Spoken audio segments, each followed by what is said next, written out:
The eerie statues.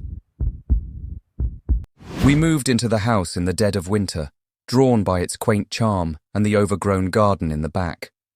A tired, ancient-looking place with a history, just like the townspeople loved to say when we asked about it. There were stories about the house, of course. There always are. But we didn't pay attention. After all, people always love to talk. I was more concerned about the fresh start. A bigger yard for the kids, more room for us to stretch. The garden out back had its old statues scattered across it, half hidden behind the ivy and creeping plants. They seemed so out of place, but they didn't bother me at first. An old angel here, a grim-looking warrior there, some figures half buried by decades of neglect.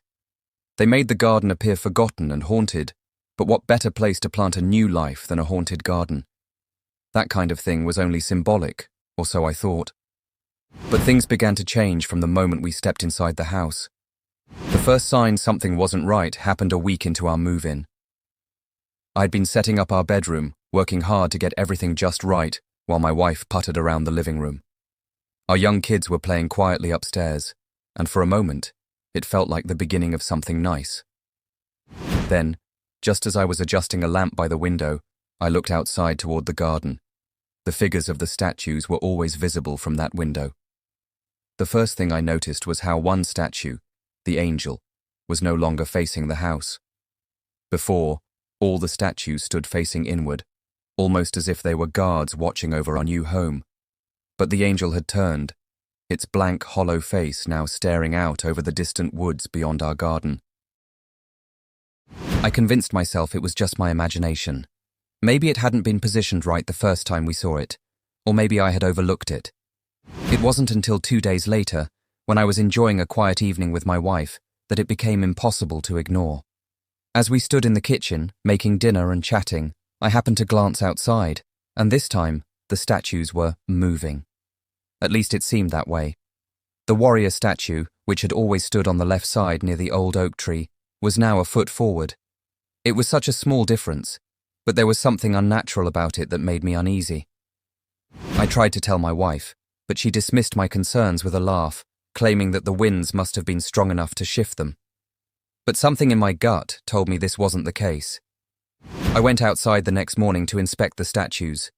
I found nothing unusual at first glance, but as my eyes roved over the strange figures, I found that the movements hadn't stopped. One of the statues, an elderly man carved with intricate wrinkles and a sad frown, had moved just a little closer to the others. Their positions, their expressions, it was as though the statues were rearranging themselves. My pulse quickened, and I tried to shake off the fear creeping along my spine. That evening, the statues shifted once again. The entire line of them had turned slightly. Now they all faced the house. The movement was subtle, almost unnoticeable. But there was no denying it. The statues were no longer static. They were awake. Terrified, I snapped photographs and tried to call the police, but when they arrived and examined the yard, they found nothing out of place. No one believed me. I thought I was losing my mind. But the next night, the sound of soft footfalls outside interrupted my thoughts. I had been watching TV with the kids when we all heard it, shuffling, dragging steps as though someone was walking on gravel. It was faint, but it was enough to make me freeze. My wife didn't hear it, but I couldn't unhear it. For hours after that, the noise persisted.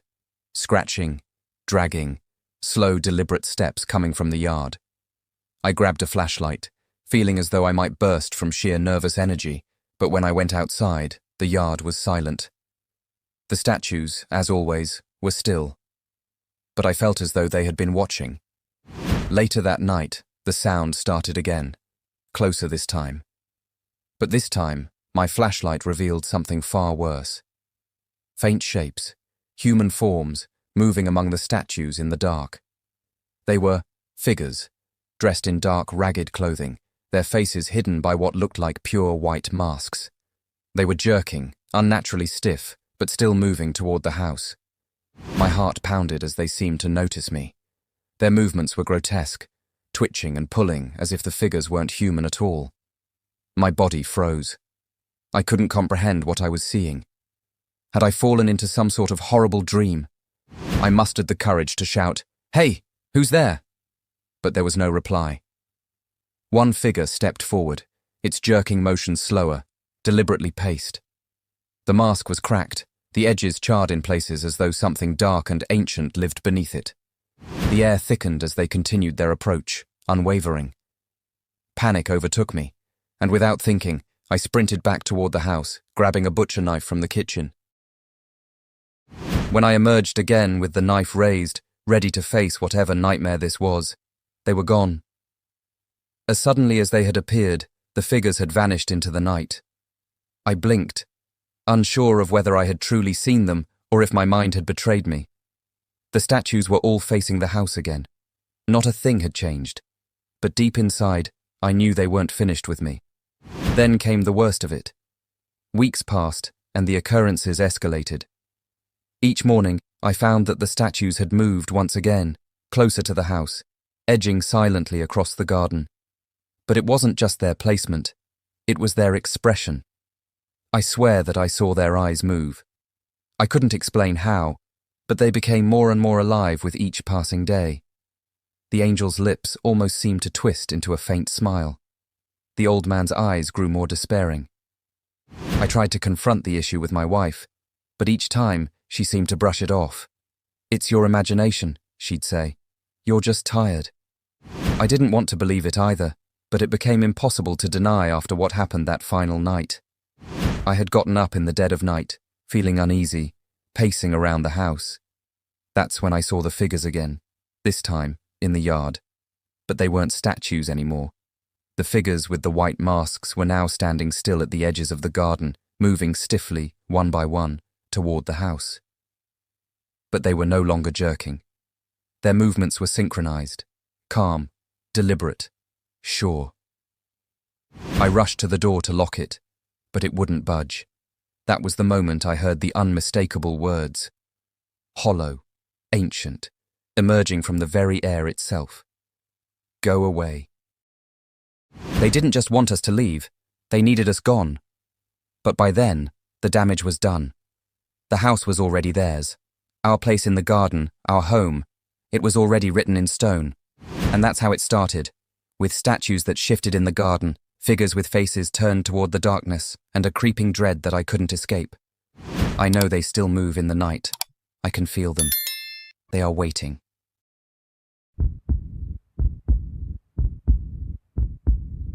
The House of Shadows.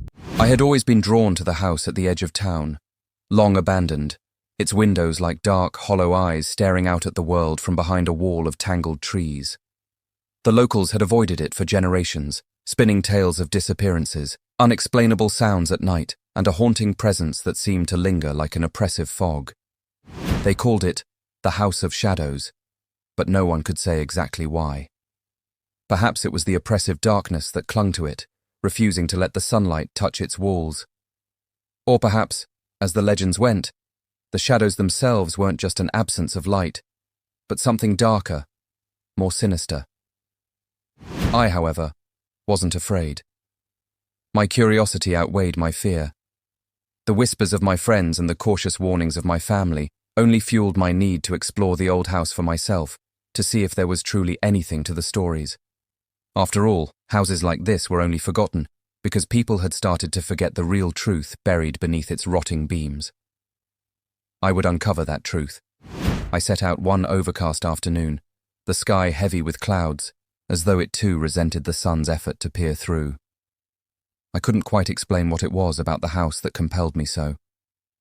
Perhaps it was the isolation, the emptiness of it all, that made it seem like a place where things had been forgotten, but also left to fester in darkness. As I walked down the overgrown path that led toward the house, I couldn't shake the feeling of being watched. It was as if the trees themselves were stirring in the wind, whispering to each other, almost as if the forest itself didn't want me to enter. The air grew heavier with each step, thickening as I approached the door. The once proud steps were warped from years of decay, like an invitation to stumble, but I steadied myself. The old house stood before me in all its desolation. Windows shattered, the front door slightly ajar, almost inviting me into its silence. I pushed the door, half expecting it to crumble under my touch. To my surprise, it opened with a slow, groaning screech, like a reluctant entrance into a forbidden place. The air was thick inside, heavy with the scent of mildew, damp wood, and something I couldn't quite place. It was as if the very walls absorbed time, holding its decay within. The interior was cloaked in shadow. The hallway stretched forward, dark and silent, leading into a depth that seemed unnaturally far. The floorboards creaked underfoot, a familiar sound to anyone who'd walked in an old house. But here, the creaks seemed more like murmurs, almost like something beneath the surface, restless and breathing. I brushed off the unease building within my chest, choosing to advance deeper. Each room was worse than the last. Some had collapsed entirely, their remains strewn across the floor like the remnants of a forgotten life, a life that had once filled the rooms with warmth and laughter. Yet there was no warmth in this place, only cold.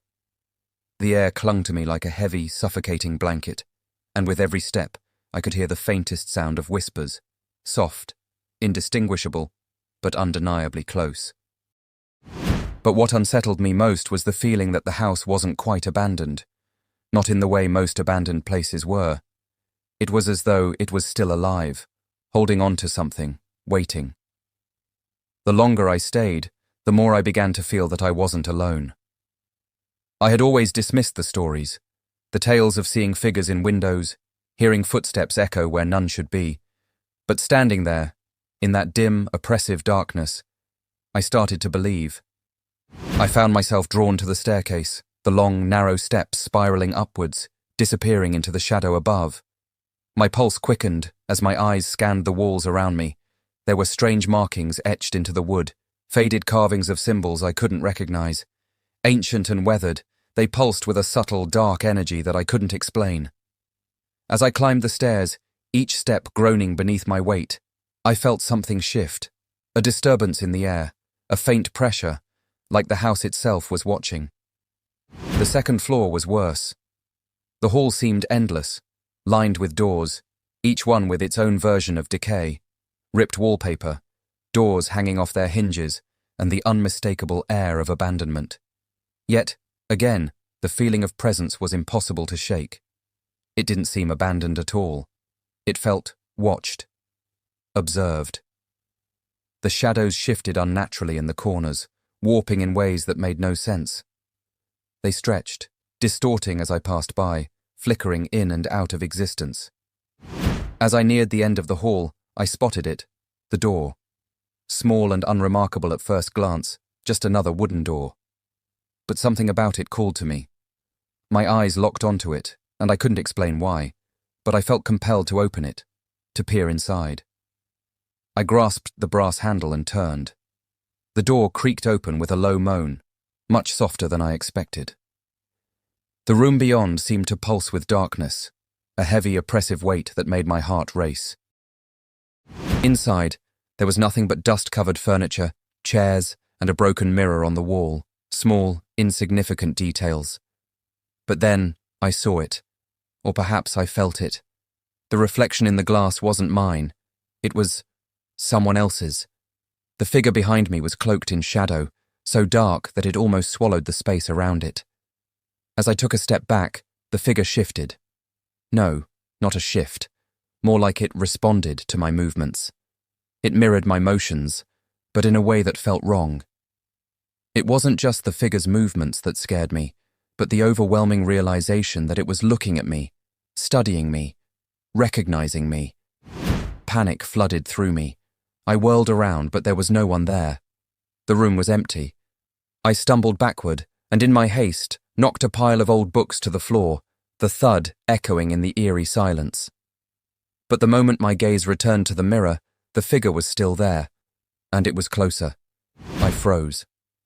My heart pounded in my chest, my breathing short and shallow. I couldn't look away. My legs refused to move.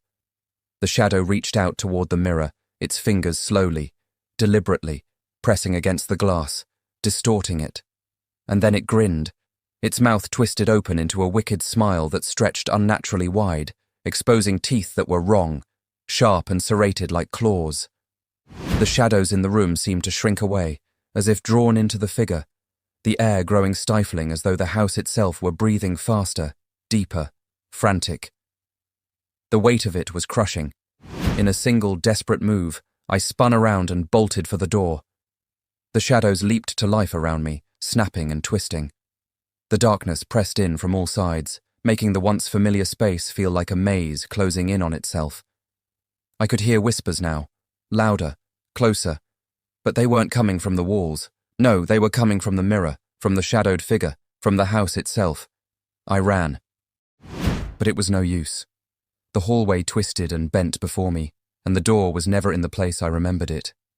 The deeper I went, the louder the whispers became, until they felt like they were inside my head. I stumbled, feeling the house close in, squeezing the air out of my lungs, and I began to wonder if I would make it out at all. Just before I thought I would collapse under the weight of it all, I reached the door. I flung it open and crashed through, the door slamming shut behind me with a final, unnatural bang. I didn't stop running until I was outside, gasping for air in the cold night. The moonlight felt foreign, as if I'd been inside the house longer than I realized. I turned to look back, but the house was gone. Nothing remained but a vast, empty field. The trees swayed eerily in the wind, and the moonlight cast long shadows across the empty stretch of land where once the house had stood. The whispers continued to haunt me, following me into the night, echoing in my mind.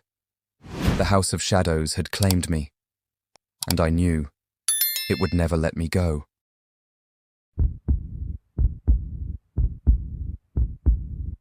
The locked room. It was supposed to be an ordinary apartment, nothing special. Located at the edge of a city filled with noise, pollution, and people hurrying from one moment to the next, it seemed like the perfect place for me to settle. A single bedroom, modest furniture, and just enough space to breathe, my new life. I had moved in not because I needed a change, but because I wanted to escape the quiet loneliness of my past. I hadn't expected much, and that's exactly what I got. Everything about the apartment seemed fine. The creaking floorboards underfoot, the sound of the old radiator clanging to life in the winter. It was all a bit aged, but nothing that would keep me awake at night. Except for one thing. The locked room. It had been there, tucked away behind an old wooden door at the far end of the apartment, right beside the bathroom. Its presence had been easy enough to overlook at first, but once I noticed it, I couldn't ignore it. The door was thick, with deep scratches running across its surface, like someone, or something, had tried to claw their way out. The handle was old-fashioned, the type you'd expect to see in a Victorian house or an old hotel, and the lock had rusted with age. I couldn't recall seeing a key anywhere in the apartment, and the landlord had been equally vague when I asked about it. Just one of those quirks of the building, he'd said with a tight smile, his eyes never quite meeting mine. At first I tried to ignore it, but the door seemed to watch me. Every time I walked past it, I felt a chill creep up my spine. There were nights I couldn't sleep, where my eyes would wander across the room, fixed on that locked door, wondering what could be inside. Why was it locked? I tried to distract myself with my usual routines, late-night reading, binge-watching shows, or scrolling through endless feeds on my phone, but no matter how hard I tried, the door remained a constant presence in the back of my mind.